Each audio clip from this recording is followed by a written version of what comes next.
My name is Olivier Grisel. I'm a software engineer at INRIA. I work on the machine learning project called scikit-learn. It's a machine learning library, open source, written in Python for Python data scientists. But today I'm not going to talk about that. I'm going to talk about a trend of using neural networks to build recommender systems. So let me start by introducing what are recommender systems. The most canonical, the canonical example is product recommendation. So this is an Amazon page of a specific book about machine learning in Python. So this is the book that is in the top left corner here in green. And what Amazon provides you is recommendations of stuff that have been bought together with that book by other users in the past. And there is the first recommendation at the top here, like buy them together and you have a discount. Or if you don't want to buy this specific book, maybe you are interested in another one, and those are suggested based on the past user's behavior. So this is the typical use case, but recommender systems are not just for product, also for media like content.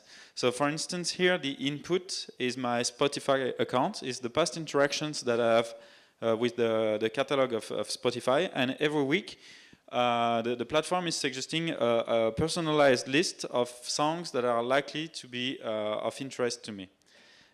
So the goal here is not to sell more product, because I pay subscriptions every month.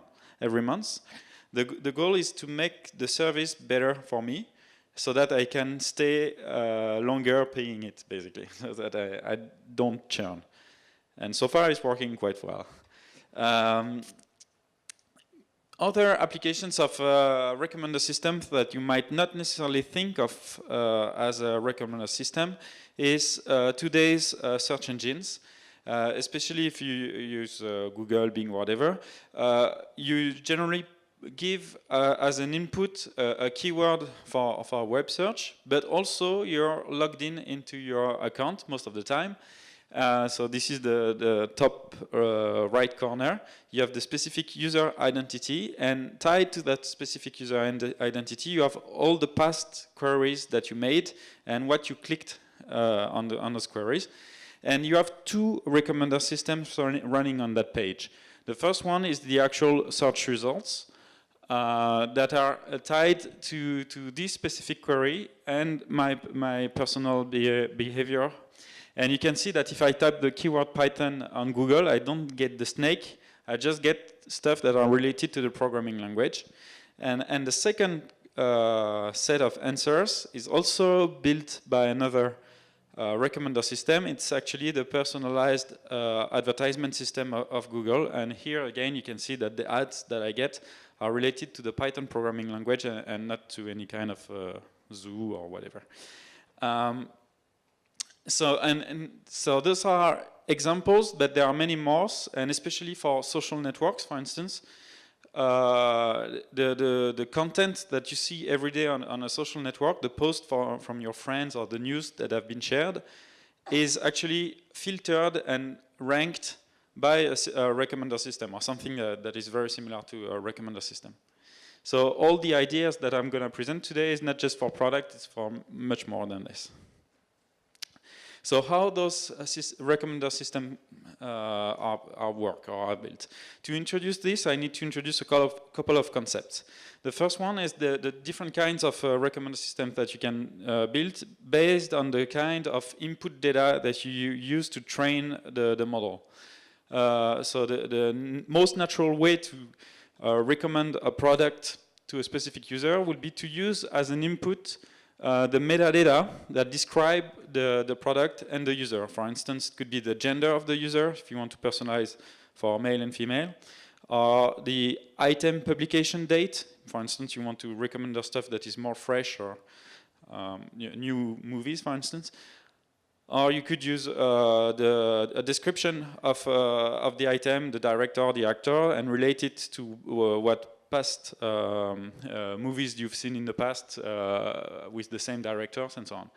The alternative way to do recommender systems is to actually not use the metadata, but use the user item interactions, like this specific user has clicked on this ad or has watched this movie or has played this song. So you completely ignore the title of the movie, the director, and so on. You just record which user has clicked on which movie, and you see the co-occurrences of user item interactions. You can also collect explicit feedback, such as ranking stars by users. And so this will lead us to, first, you can mix and match those two kinds of input, and then what you build is a hybrid system. And so there is a second axis to understand the different kinds of recommender system, is whether or not you're collecting explicit feedback. With explicit feedback, you specifically ask the user to give a ranking or a number of stars, for instance, on whether or not this item was good, like for books, for instance, or movies. But you can also collect implicit feedback. In this case, you don't know whether or not the user has liked the movie. You just know that the user has watched the movie, at least a couple of minutes. And most of the time, you will treat that as a positive feedback. But sometimes you have to be careful that when you click on something and you go back quickly, it's actually a negative feedback. So the traditional way to do collaborative filtering for a recommender system is to do what we call matrix factorization. So this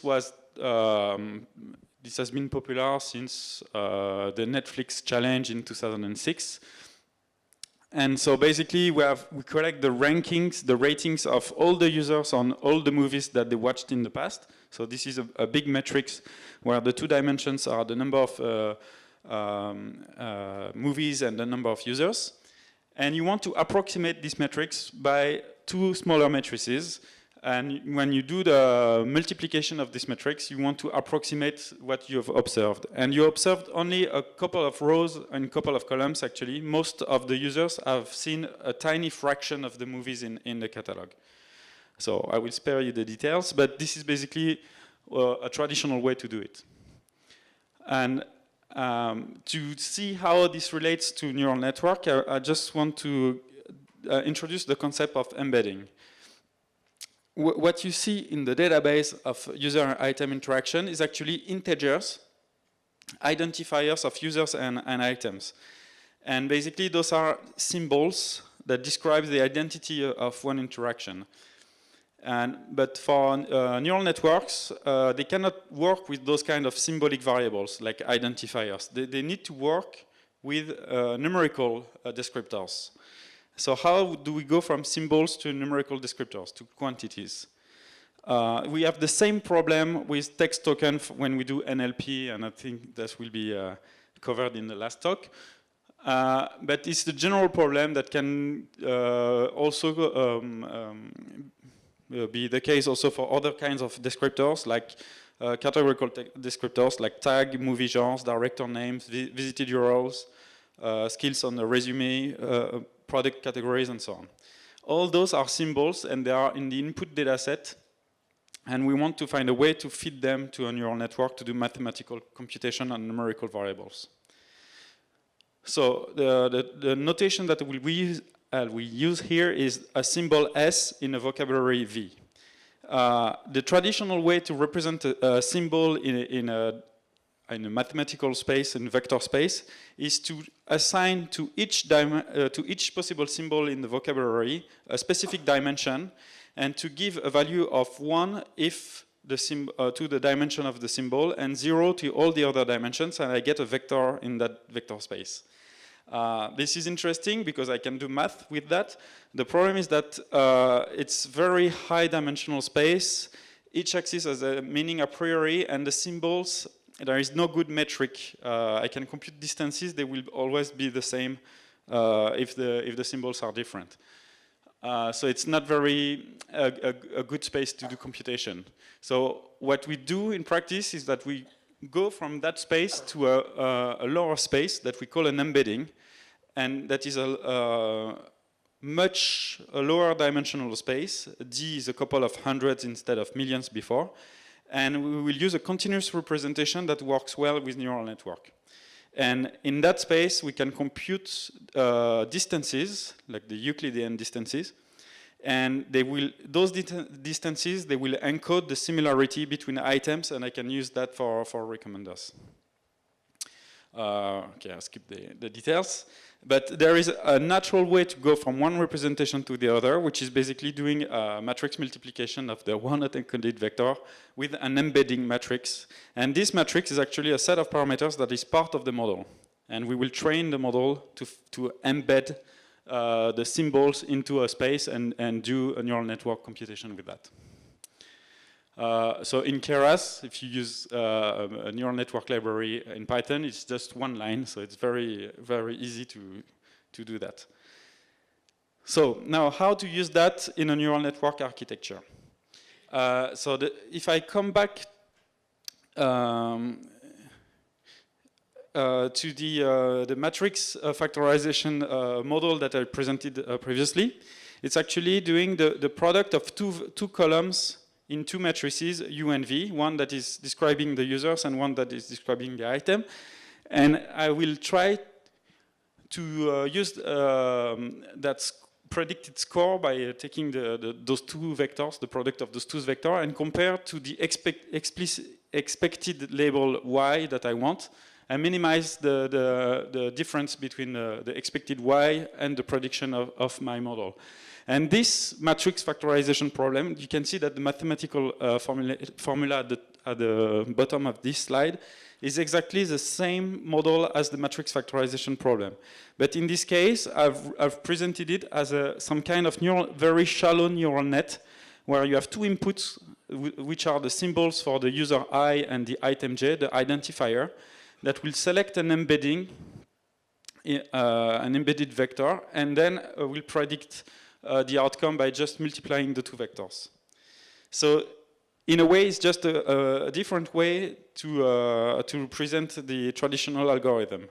But now we have more flexibility when we use a machine learning concept from the deep learning literature, is that we can actually, instead of taking the product of two vectors, we can concatenate them and use a multi-layer perceptron with several hidden layers in our network to compute the outcome, the prediction. And this has a bit more flexibility, but it's very much the same kind of models. And because we have more flexibility, we can do a hybrid recommender systems by concatenating additional metadata that describe both the user and the item.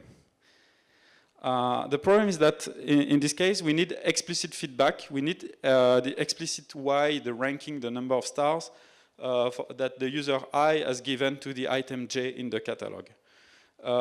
But if we just have implicit feedback, what we can do instead, if for each user in the database, pick up an item that the user has watched, a movie that has been watched by the user, and a movie that has not been watched by the user, something that is taken at random.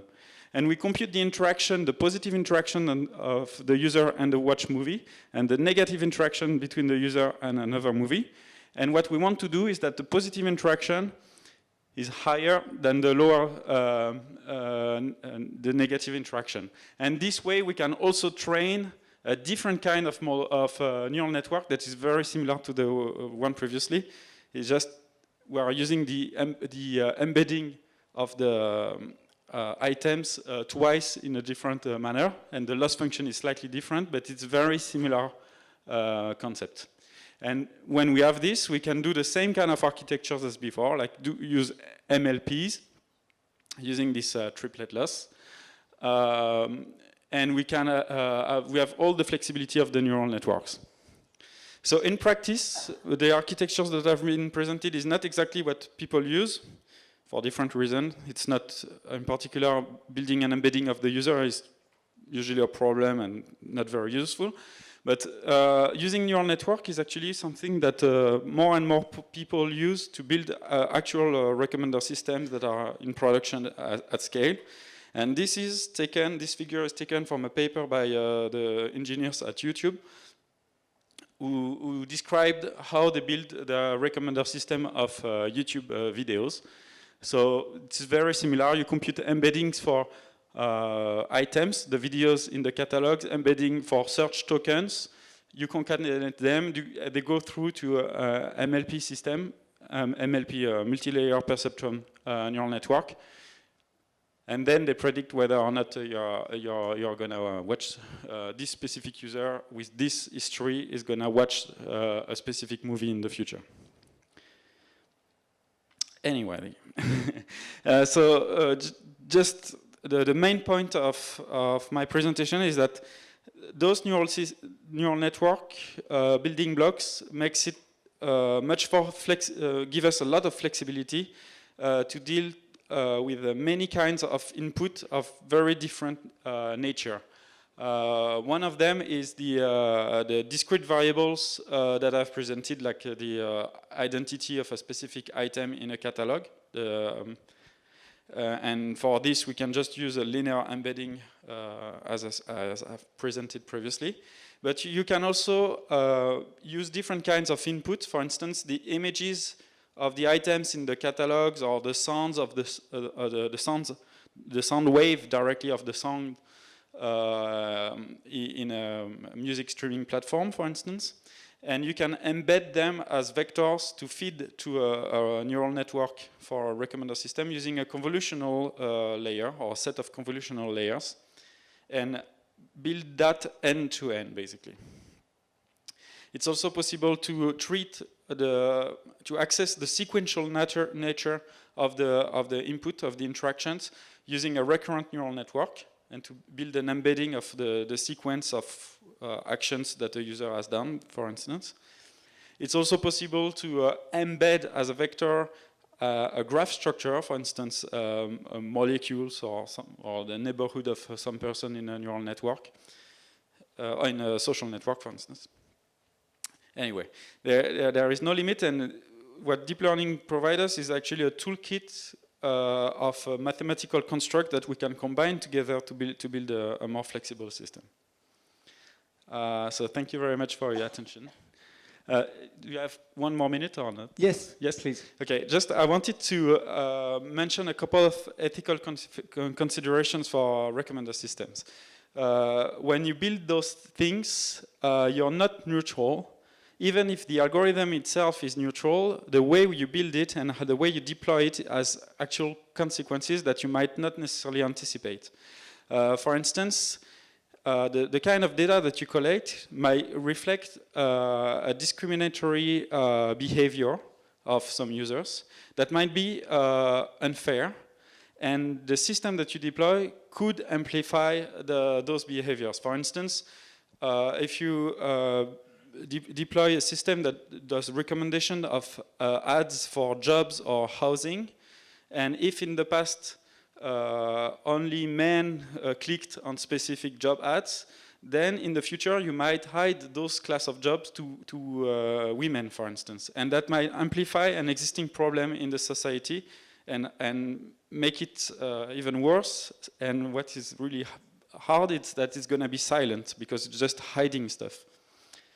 And it could also be a very important problem if you deploy this kind of recommender system on a media platform like YouTube, for instance, but also social networks, where the kind of content that will be provided to users depends on past behaviors and possibly amplify the filter bubble and polarize the opinion of people, and basically people will not have the same reality anymore. They will not share the same reality, and that might be a problem for democracy. And furthermore, those recommender systems are not necessarily very transparent. Even if we have, in the case of the YouTube recommender system, the YouTube engineers published a paper that describes how the system works. We know what it's optimizing and how it's built. The fact that the behavior of the model depends on the user data, and the user data is private, which is completely fine. But the problem is that we don't really know what kind of bias are being amplified in the wild, because we cannot control from the outside. It's really hard to control from the outside what this system is actually doing, basically. So just wanted to keep that in mind. Okay, thank you very much, Olivier. Please. Oh, it was pretty technical. Just a question on the, you said that embedding is what's more important. Can you embed the same set of data in the different ways? Can you create differentiation because you're going to use different types of embeddings for the same kind of data? And what could be the impact then on the result of the algorithm? Okay. And do you think sometimes it should be standardized or not standardized? And what's your view on that? So the kind of embeddings that I've presented here, you can train and learn the embeddings directly from the target function that you want to predict, which is, for instance, optimize for the watch time of videos. But you can also share the embeddings with another task. For instance, you could pre-train the embeddings to classify text or text using topics that you predefine in advance. Or you can also classify images, and if you have many labels for different kind of objects in an image database, you can use that to pre-train a neural network that will embed the images into that space, and then reuse that pre-trained embedding to make better prediction for your recommender systems. So it's actually interesting because you can share parameters of component of the neural network for different outputs, for different targets, and it's actually very useful in practice to improve the quality of the prediction and to generalize to other tasks where we don't necessarily have a lot of labels.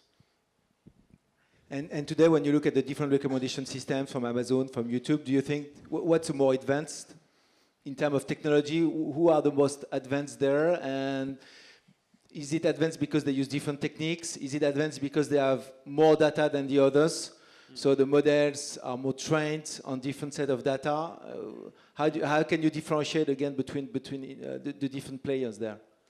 It's actually hard to compare the recommender system of Amazon with the recommender system of YouTube because they work on very different data sets with very different user behaviors. But they are publishing their results, the results of their research team in academic conferences, so you can follow the innovation in that field is quite open. If you go to a conference like Rexis, for instance, it's just that from the outside you have very little knowledge on what are the technical difficulties. There is a lot of engineering that is engineering details that are not necessarily very interesting to present to an academic conference, but that are necessary to get right in order to get the system working and useful. For instance, one of the constraints is that the recommendations on some application must be very, very fast. And so that can constrain the kind of computation that you can do, and you might have to use very simple models that are faster to be able to reduce the latency with respect to the user. For instance, if you do a computational advertisement system, like personalized ads, you have very little time between the time where you get the user display page and the time where you need to display the ad in the page. It's a couple of hundred of milliseconds or 100 milliseconds, for instance. So that kind of constrains the complexity of the model. You need to be very fast, yeah. Okay, interesting. Any question? Thank you. I have a question about what you said earlier about implicit deduction for users with neural networks. Yeah. So you say that you can see the relationship of the user with something they watched and with something they didn't watch and compare those. But isn't this some sort of bias because maybe they didn't watch it because they're not aware of it? Maybe someone is a huge fan of Bulgarian films and he doesn't even know it. Yeah. So maybe it would be more interesting to look at something that was proposed but not chosen. Yeah. So it depends on the domain, but for most domain, you're not interested in the majority of the stuff. Like for instance, it's likely that you won't buy all the Amazon catalog because most of it you're not interested in it. So you could treat them on average as negative. It's just that you will not resample the same negative each time. So even if one of them is actually a negative, because you will train that with several different kinds of negative and you pick them randomly, on average, they are negatives. So and this is what matters. But as you suggested, you can also make recommendations and see if the user clicks on number 3 instead of number 1 or 2, treat the fact that they were not clicked on as negatives. But that might be dangerous because they might not have clicked on it because they've seen the movie in the past. So maybe you should not treat that as a negative. It depends on. It can be tricky to get right. Yes, I just wanted to understand more. You train your system, but the flow is always coming. So you have to embed new and new things, things that were probably not known before. So how can you, at the same time, go online, train, and still continue to predict? Okay, so there are actually 2 questions here. First is the first question, how to do it online. In practice, just you retrain in the background, you collect the data, and every couple of hours you update the model and you push the updated version in production. And in the meantime, the old version was still running, making predictions. So this is not a big problem because in practice, you will have a model that is not able to see stuff that have been that is new for just a couple of hours. So depends on the applications, but for movies, for instance, you don't have new movies every hours. What is another problem with this is that when you have a new item in the catalog, you don't have any interaction data on that. Because nobody has clicked on a movie because it's just out of, it's just new on the platform. And so how can you recommend something that where you don't have interaction data? You cannot do collaborative filtering in this case, and that's we called the cold start problem. And in that case, what you can use is the metadata, the content-based recommender system. If you use a neural network, you can do a hybrid neural net, where you use the director, the actors, the genre, and you compare that to the directors, genres, and actors of movies that you've seen in the past, and you can make a first prediction on whether or not this new movie is actually potentially interesting to you or not. So using additional metadata. Okay, last question. So I have a question about how can we evaluate these algorithms. So can we use metrics like F1 score or something known or something else? So you can typically use the kind of ranking metrics like the area under precision recall curve or AUC or NDCG, and those are all metrics that you can compute on your training set. You can split it in 2 parts, a train and validation set or a test set, and you compute the metric of the model on the test set. But in practice, what is really important is actually something that you will test online, is actually the real user engagement or the amount of money that you make at the end of the month or something like this. That is a business metric that you cannot directly measure on the historical data. So what people do in practice, that they deploy the model, the new model, to a fraction of the users, like a small fraction at the beginning, and they see how much for those users they have a better behavior, like they use the service more or they churn less or something like this. And you can do some kind of A/B testing or bandit optimization to decide whether or not you should deploy the new model to a wider audience or you should discard it. And this is in the end what is really important. Okay, Olivier, thank you very much. Very interesting. Thanks a lot.